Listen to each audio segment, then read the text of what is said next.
ஜூலை 15 காமராஜர் பிறந்த தினம். அதுதான் கல்வி வளர்ச்சி தினம். ஏன் இவ்வளோ பேர் இருக்கும்போது காமராஜருடைய பிறந்த நாளை கல்வி வளர்ச்சி தினமாக அறிவிச்சாங்க? தெரிஞ்சுக்கலாமா? ஹாய், ஹலோ, வணக்கம். நான் உங்கள் JK. வெல்கம் டு துயில் பாட்காஸ்ட். காமராஜர் தமிழ்நாடு முதல்வராக இருந்தப்ப கிராமப்புற சாலை ஒன்றில் காரில் பயணம் பண்ணுறார். போகிற வழியில் சில சிறுவர்கள் மாடு மேய்ச்சிட்டு இருக்கிறாங்க. இதை பார்த்து திடுக்கிட்ட அவர் காரை நிறுத்த சொல்கிறார். அந்த சிறுவர்கள் பக்கத்தில் போய், நீங்களாம் பள்ளிக்கூடத்துக்கு போகலையா அப்படின்னு கேட்குறாரு.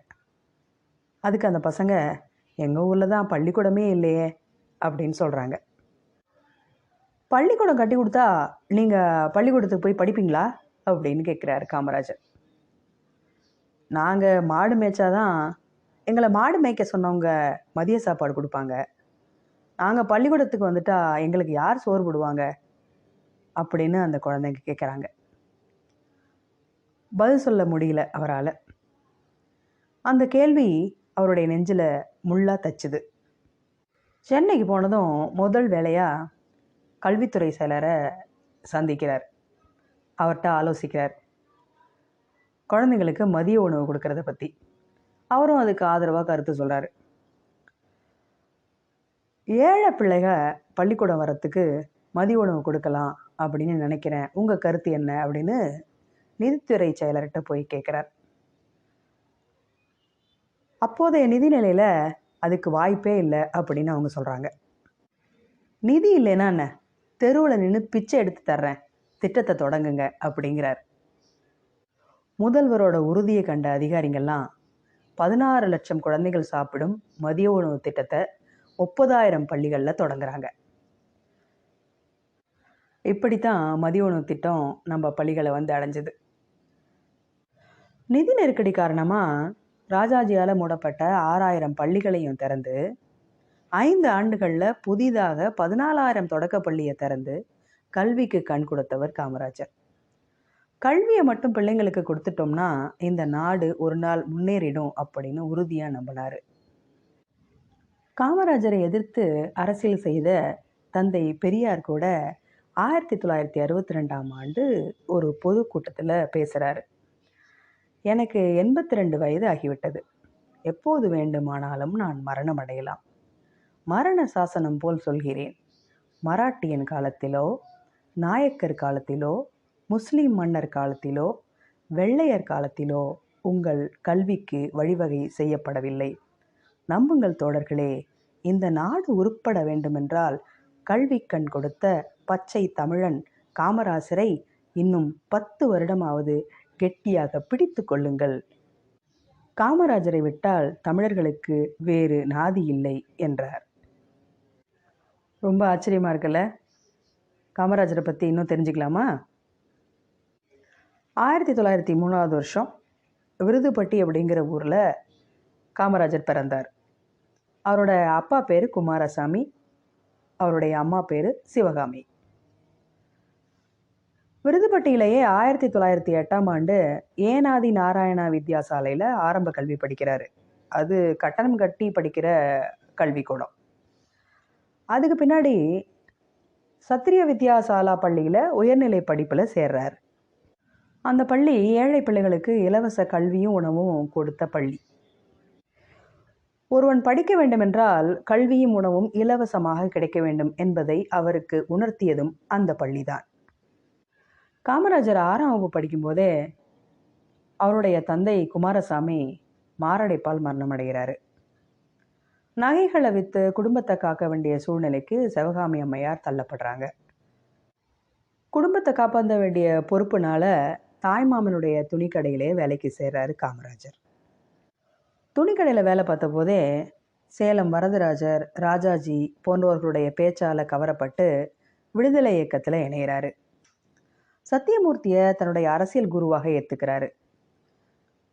வேதாரண்யம் உப்பு சத்தியாகிரகம், ஆகஸ்ட் புரட்சி, வைக்கம் சத்தியாகிரகம், கள்ளுக்கடை மறியல், அந்நிய துணிகள் எரிப்பு, வெள்ளையணை வெளியேறு, ஒத்துழையாமை இயக்கம், இது மாதிரியான போராட்டங்களில் ஈடுபட்டு 9 ஆண்டுகள் சிறையில் அடைபட்டு கிடந்தார். அதுக்கு பின்னாடி காங்கிரஸ் தலைவராகிறார். நாடு விடுதலை அடைஞ்ச பிறகு பொருளாதார பாதிப்பினால தமிழக முதல்வராக இருந்த ராஜாஜி 6000 பள்ளிகளை மூடினார். பாதி ஆசிரியர்களை நீக்கிட்டு அரை நாள் பள்ளியும் அரை நாள் குலக்கல்வி அப்படிங்கிற தொழிற்பயிற்சியும் கொண்டு வந்தார். குலக்கல்வி திட்டத்துக்கு கடும் எதிர்ப்பு கிளம்பினதுனால ராஜாஜி தன்னுடைய முதல்வர் பதவியை ராஜினாமா செய்கிறார். ஆனால் கமிட்டி உறுப்பினர்களுடைய ஆதரவோட யாரும் எதிர்பாராத வகையில் காமராஜர் முதல்வராக தேர்வாகிறார். காமராஜர் தன்னுடைய ஆட்சியில் கல்விக்கு தான் முதலிடம் கொடுத்தார். 1957 15,800 இருந்த தொடக்க பள்ளிகள் 1962 29,000 உயர்ந்துச்சு. உயர்நிலை பள்ளிகள் 3 மடங்காக உயர்ந்துச்சு. கல்வியில் சிறந்த தமிழ்நாடு என்ற பாரதியின் வரியை உண்மையாக்க இரவும் பகலும் பாடுபட்டார் காமராஜர். தொடக்க பள்ளியில் படிக்கிற குழந்தைகளோட எண்ணிக்கை 16 லட்சத்திலேருந்து 48 லட்சமாக உயர்ந்துச்சு. அதில் 16 லட்சம் குழந்தைகளுக்கு மதிய உணவு வழங்கப்பட்டுச்சு. உயர்நிலை பள்ளி குழந்தைங்க 3 லட்சத்திலேருந்து 13 லட்சமாக உயர்ந்தாங்க. தொழிற்கல்வியும் தொடங்கப்பட்டுச்சு. மெட்ராஸ் IIT தொடங்கப்பட்டது அவரோட ஆட்சியில் தான். இலவச கல்வி, இலவச மதிய உணவு, இலவச பாடப்புத்தகம், இது எல்லாத்துக்கும் முன்னோடி காமராஜர். சுதந்திரம் வாங்கினப்ப 17% பேர் தான் படிப்பறிவு பெற்றவர்களாக இருந்தாங்க. அதை தன்னுடைய ஆட்சி முடியும் போது 40% காட்டினார் காமராஜர். திருவெரும்பூரில் பெல் தொழிற்சாலை அமைக்க முடியாது அப்படின்னு சொன்ன பொறியாளர்கிட்ட, படிக்காதவன் நான் இப்படி சொல்லலாம், படித்தவன் நீ இப்படி சொல்லலாமா அப்படின்னு கேட்டு 10 நாளில் ப்ராஜெக்டை ரெடி பண்ணிட்டு வா அப்படின்னு உத்தரவு போட்டார் காமராஜர். முதலமைச்சர் அப்படிங்கிற முறையில் மருத்துவ படிப்புக்கு 10 சீட் காமராஜருக்கு ஒதுக்கீடு வந்தபோது விண்ணப்பங்களில் பெற்றோர் அப்படிங்கிற இடத்துல கை நாட்டு வச்சிருந்த குடும்பத்தை தேர்ந்தெடுத்து படிப்பறிவில்லாத குடும்பத்தவரை டாக்டர் ஆக்கியவர் காமராஜர். காமராஜர் செஞ்ச சாதனைகளை ஒரு குறும்படமாக டாக்குமெண்ட்ரியாக எடுத்தால் அடுத்த தேர்தலில் காங்கிரஸ் வெற்றி பெற உதவியாக இருக்கும் அப்படின்னு ஒரு திரையுலக நண்பர் சொல்கிறாரு. எவ்வளவு செலவாகும் அப்படின்னு காமராஜர் கேட்டார். 3 லட்சம் இருந்தால் முடிச்சிடலாம் அப்படின்னு சொல்கிறாரு. அதுக்கு காமராஜர் என்ன பதில் சொன்னார் தெரியுமா? அந்த 3 லட்சத்தை போட்டால் இன்னும் 2 பள்ளிக்கூடங்களை திறந்துடுவேன் அப்படின்னாரு. காமராஜரை எதிர்த்து அரசியல் செஞ்ச கலைஞர் தான் காமராஜருக்கு பல்கலைக்கழகமும் மணி மண்டபமும் அமைச்சாரு. கடற்கரை சாலைக்கு காமராஜர் சாலை அப்படின்னு பெயர் சூட்டினார்.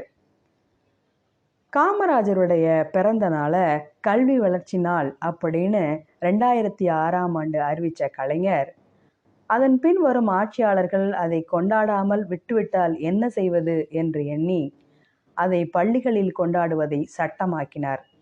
அதற்கான நிதியையும் உருவாக்கி தந்தார். இப்போ புரிஞ்சுதா காமராஜர் பிறந்த தினம் ஏன் கல்வி வளர்ச்சி தினம்னு? காமராஜர் புகழ் ஓங்குக. மீண்டும் சந்திப்போம். நன்றி.